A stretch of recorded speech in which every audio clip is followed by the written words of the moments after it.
ସରକାରଙ୍କ ଭୁଲ ପାଇଁ କୁନି କୁନି ଛାତ୍ରଛାତ୍ରୀଙ୍କ ଜୀବନ ଅନ୍ଧାରରେ 10 ଦିନ ହେଲା ଅଙ୍ଗନବାଡି କେନ୍ଦ୍ରରେ ତାଲା ପଡିଛି। ରାୟଗଡ଼ା ଜିଲ୍ଲା ରାମନାଗୁଡ଼ା ବ୍ଲକ ବୁତିଂ ପଞ୍ଚାୟତ ଅନ୍ତର୍ଗତ ପଡବାସି ଅଙ୍ଗନବାଡି କେନ୍ଦ୍ର ସରକାରଙ୍କର ଏକଛତ୍ରବାଦ ଓ ହାତବାରିସିରେ ଚାଲିଛି। ପ୍ରଶାସନ ଜାଣିଶୁଣି ନିରୀହ ଗରିବ ପରିବାର ଝିଅ ଲକ୍ଷ୍ମୀ ପାତିକାଙ୍କୁ ଦୁଃଖ ଦେଉଥିବା ଶୁଣିବାକୁ ମିଳିଛି।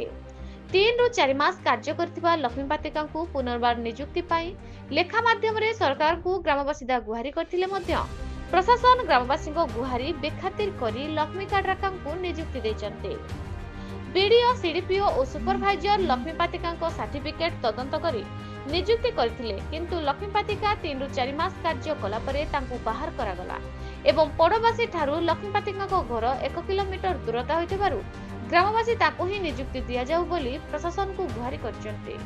ଲକ୍ଷ୍ମୀ କାଡ୍ରାକା ଜଏନ୍ ହୋଇଥିବା 10 ଦିନ ହେଉଥିଲେ ମଧ୍ୟ ସେ ଅଙ୍ଗନବାଡି କେନ୍ଦ୍ରକୁ ଯାଉନଥିବା ଗ୍ରାମବାସୀ ଅଭିଯୋଗ କରିଛନ୍ତି। ଲକ୍ଷ୍ମୀ କାଡ୍ରାକା ନୀଳାମଗୁଡ଼ା ବିବାହ କରିଛନ୍ତି। ନୀଳାମଗୁଡ଼ା ଠାରୁ ପଡବାସି 10 କିଲୋମିଟର ଦୂରତା, ଯାନବାହନ ଯିବା ଆସିବା ସୁବିଧା ନଥିବାରୁ ସେ ଅଙ୍ଗନବାଡି କେନ୍ଦ୍ରକୁ ଆସୁନଥିବା ଗ୍ରାମବାସୀ ଅଭିଯୋଗ କରିଛନ୍ତି ଏବଂ ଲକ୍ଷ୍ମୀ ପାତିକାଙ୍କୁ ନିଯୁକ୍ତି ନ କଲେ ଅଙ୍ଗନବାଡି କେନ୍ଦ୍ରରେ ତାଲା ଖୋଲିବୁ ନାହିଁ ବୋଲି ଗ୍ରାମବାସୀ ସରକାରଙ୍କୁ ଚେତାବନୀ ଦେଇଛନ୍ତି। ସରକାରଙ୍କ ଏଭଳି ମନମୁଖୀ କାର୍ଯ୍ୟ ପାଇଁ କୁନି କୁନି ଛାତ୍ରଛାତ୍ରୀଙ୍କ ଜୀବନ ଅନ୍ଧାର ଆଡକୁ ଗତି କରୁଛି ବୋଲି ବୁଦ୍ଧିଜୀବୀ ଓ ସାଧାରଣ ଚର୍ଚ୍ଚା ବିଷୟରେ ପାଲଟିଛି। ଗ୍ରାମବାସିନ୍ଦା ଓ ଲକ୍ଷ୍ମୀ ପାତିକାଙ୍କ କଣ କହୁଛନ୍ତି ଶୁଣନ୍ତୁ। ରାୟଗଡ଼ା ଜିଲ୍ଲା ପ୍ରତିନିଧି Biswanath Mandika report, news Odisha TV.